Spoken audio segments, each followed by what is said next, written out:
This is Kuldrin's Krypt, Season 1, Episode 11, for February 20th, 2017.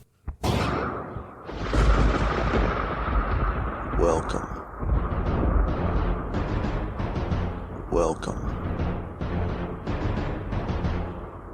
Welcome to my dungeon. Welcome to Kuldrin's Krypt. I'm your host, Master Kuldrin. If you're new to the show, this is a place to dispel myths, get rid of stereotypes, and answer your questions about BDSM. You can call in at 865-268-4005 to leave your questions, or visit the Krypt at kuldrinskrypt.com. In this episode of Kuldrin's Krypt, we're going to wrap up our three-part conversation about red flags, fake dominance, and predators.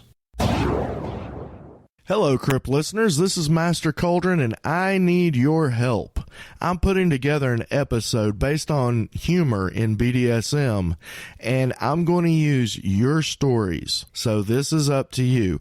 I want this launched by April Fool's Day, so I will need your responses in by March 25th, 2017. This is a PG-13 podcast, so any vulgarity or profanity will be edited out. Other than that, you pretty much have free reign. Leave me your email address in the voicemail, and for your participation, I will send you a Kuldrin's Krypt Unearth the Truth exclusive sticker. There's only two ways to get these. The other way is to become a patron supporter. You can go to kuldrinskrypt.com/support me for information on that. If you would like to make a one-time donation or sign up for a monthly donation, you can donate as little as $1 a month up to, I believe, $25. At a certain level, you get a Kuldrin's Krypt t-shirt. At the highest level, we have hoodies that we're giving away. There are a limited number of those, so you may want to get in on that now. I look forward to hearing your stories, and I thank you so much for your support. And now, those rules to love by. Rule number 1, safe, sane, consensual, and informed. Rule number 2, Kinky, KNKI, from the Kinky app, available on all platforms. That stands for knowledge, no intolerance, kindness, and integrity. And the quote from Mr. Paul Young: submission is not about authority, and it's not about obedience. It is all about relationships of love and respect. The last 2 weeks, we've discussed red flags and fake doms, so if you missed that, you'll need to go back and listen to episodes number 109 and 110 before listening to this episode. As usual, this is partly taken from articles and books that I've read, my own personal experience, and conversations that I've had with other people, in this case, mainly submissives. You can find the link to the submissiveguide.com article in the show notes at kuldrinskrypt.com/111. Let's get started. In parts 1 and 2, we looked at the information that you should try to gather when starting to interact with an unknown dom. However, there are other warning signs that can appear once you start to develop a relationship with your new dom. Once you've started in training, you have a better chance to evaluate this person. You should always allow yourself permission to evaluate your training by asking yourself, is this dom creating a positive learning environment, or do they make you feel that you're constantly failing their orders? Was it really a newbie mistake? Or is there a lack of training that is causing the failure? Submission can easily set up a feeling of failure and in need of dependency on the dom. The sub is often rewarded with praise or punishment, and the new sub will long to perform well in order to get that praise and avoid punishment. Good doms want happy and proud subs. Also, let me remind you that when I'm referring to doms, I'm referring to all genders, not just men.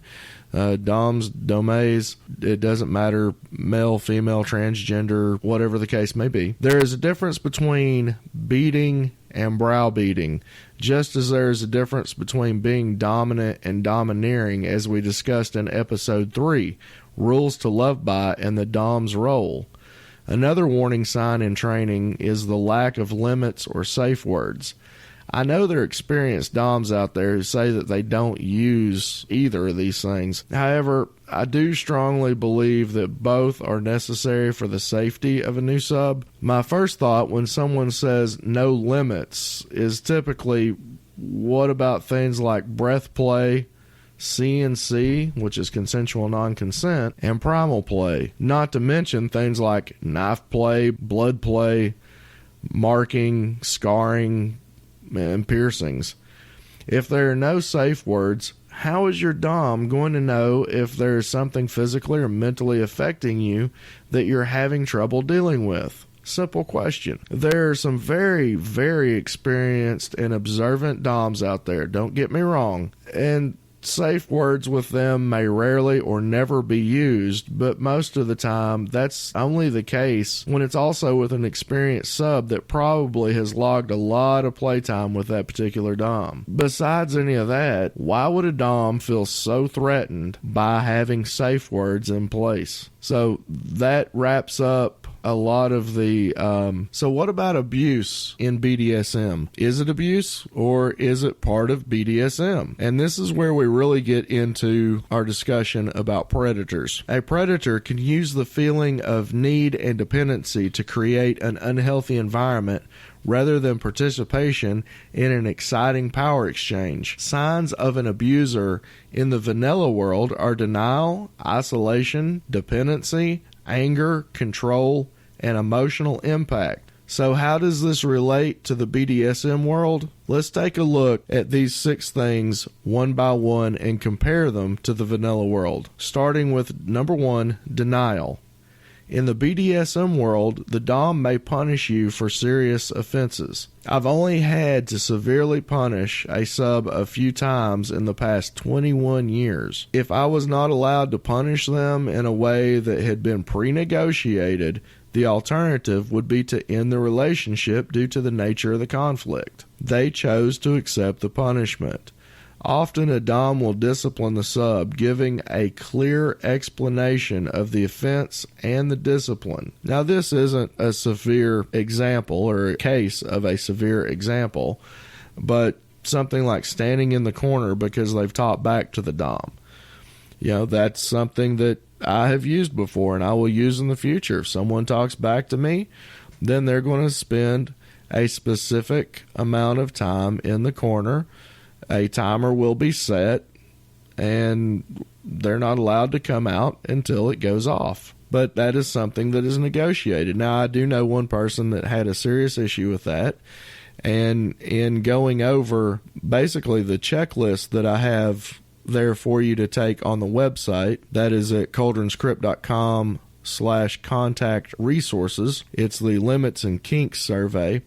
And there's a place in there that you can go over punishments that are acceptable and punishments that are not. And for newbies coming into this, that's a big misconception, is that whatever the Dom decides to use as a punishment is just what I have to take. And that's not the case. The most important thing for you to remember is that the discipline will always fit the seriousness of the offense. This can be an enjoyable part of the power exchange, and brat subs in particular are going to do things that makes the Dom discipline them. A perfect example of this is if you've ever seen the movie Secretary with Maggie Gyllenhaal and James Spader. At the end of the movie, after they've established their relationship, she puts, I believe it's a worm in the bed when she's making it. So that would be something that a brat would definitely do. Or just a playful submissive, not necessarily a brat. Discipline can be a very, very useful training tool. And we've discussed that in previous episodes. However, predators will convince you that you deserve punishment for a wide variety of real and imaginary offenses. They do not use appropriate levels of discipline, so the punishment does not fit the indiscretion. Thus, it is never part of the consensual power exchange, and the offenses are not forgiven after the discipline has been administered.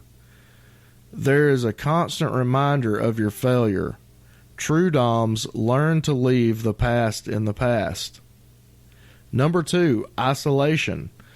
A vanilla abuser will isolate a girlfriend from his or her friends and family. The caring dom may limit certain contacts in order to protect the sub, but will encourage healthy relationships inside and outside of the community, and not just with his chosen people.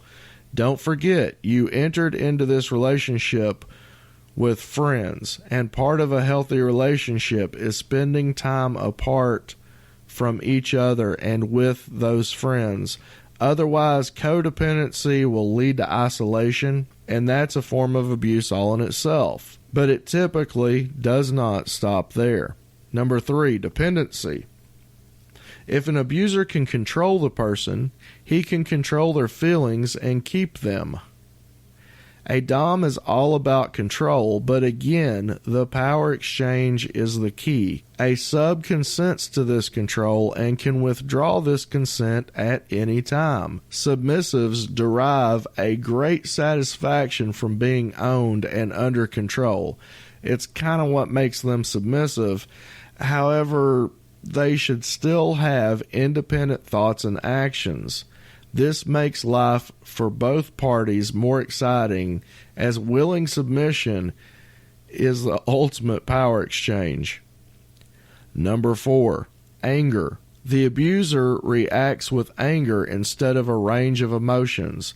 The dom will always keep calm and under control, especially when dispensing discipline or punishment. This is key for the safety of their submissive toy. I have said this in the past. I have ended scenes more times than all of my subs combined have because I wasn't fully in the correct headspace. Whether it was anger with them, someone else, or just a general distraction. Anger has absolutely no place in administering punishment and should not be used to control anyone, no matter the nature of the relationship. Number 5, control. With the abuser, it is their way or the highway. A proper dom will negotiate roles in advance, and when a bump in the road is encountered, renegotiation is an absolute must. If this does not work out, then both the sub and the dom have the choice to move on to another relationship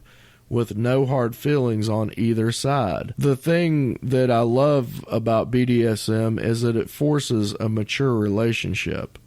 Yes, it may hurt for that relationship to end. It could break your heart, tear you to pieces. However, there's a much higher chance of people ending it in a mature way and walking out as friends instead of hating each other like it's a junior high or high school relationship. Which brings us to number 6, emotional impact. You can get used to being treated poorly and begin to think that it's normal. The predator dom will approach slavery and submission as a lowly thing. Regarding most submissives or slaves, a dom might say she's just a slave, but that sub or slave is highly valued. Humiliation play can be fun, but constant humiliation is abusive. One of my former submissives, humiliation play was absolutely her thing. She was into degradation and humiliation. She couldn't get enough of it. However, it wasn't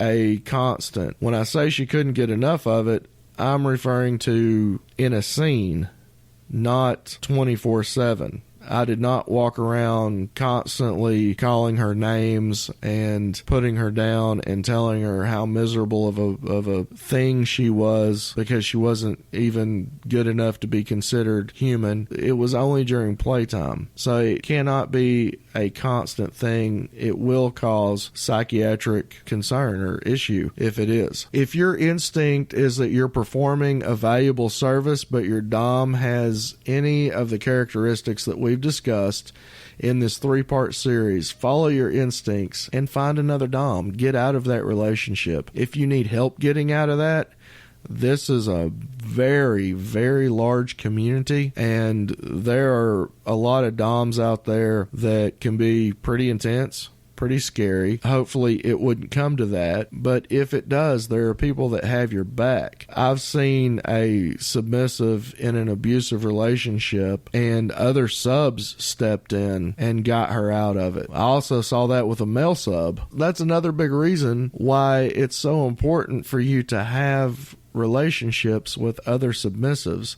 especially in the beginning. You can really learn a lot from them, and they are there to support you, and you can be there to support them as well. It's building our own special family. There are wolves in this community. Some of these wolves are quite open about the fact and proud of it, which gives you an interesting option if you have a Red Riding Hood fantasy. However, others are predators hiding behind fancy names and secrecy. The author of the submissiveguide.com article that I've taken most of this series from quoted her master saying, "They refuse to come out into the light of munches and parties, and they will pull newbies out of the fringes like separating lambs from the flock." Unfortunately, I have to agree with him. The world of BDSM is about playing with the dark side of emotions, pain, and pleasure, or about serving in ways that are often unacceptable in the vanilla world. Subs need to be aware of warning signs to protect themselves, just as they do with dating in the vanilla world. There's a saying that says a little knowledge can be a dangerous thing, but in this case, a little knowledge can be very powerful. It can help you reap the rewards of the lifestyle of your choice. And that's the whole reason why I've done this podcast, is to help out newbies and remind the veterans of the lifestyle, the old folks like me, what it really is about. As I research and think about different topics to put together this podcast, it's refreshing to look back at all the different types of submissives that I have known, whether it was for scene play or 24/7, whatever the case may be, all the doms that I've known, and try to draw from those relationships that I've had with those people. Next week on the Krypt, I don't know what we'll be doing at this point. I have Podfest 2017 to attend February the 23rd through the 25th. So I'll be in sunny Orlando, Florida. As I record this, it's February 18th. 2017, Saturday. So this will actually publish while I'm in Florida. In the meantime, be sure to check out our site, kuldrinskrypt.com, and while you're there, click on the Support Us tab in the upper right-hand corner to find out how to receive Kuldrin's Krypt stickers, t-shirts, and hoodies. Also, don't forget about kuldrinskrypt.com/shop. That's our Amazon affiliate store where we try out fun toys, books, and other things. If we like it, then we add it there. If you're going to buy something from Amazon and you want to help out the Krypt, go to that page, kuldrinskrypt.com/shop. There's a banner at the top. If you click on that, it'll take you to Amazon, and anything that you purchase, I'll get a very small finder's fee from that, and it doesn't cost you anything at all. I greatly appreciate the support. Again, all of the contact information, you can email me, sir@kuldrinskrypt.com. Find me on Facebook, Twitter, Instagram, Patreon, PayPal. That information is at kuldrinskrypt.com/contact resources, but that's the social media that I'm on. This has been Master Kuldrin for kuldrinskrypt.com. Unearth the truth.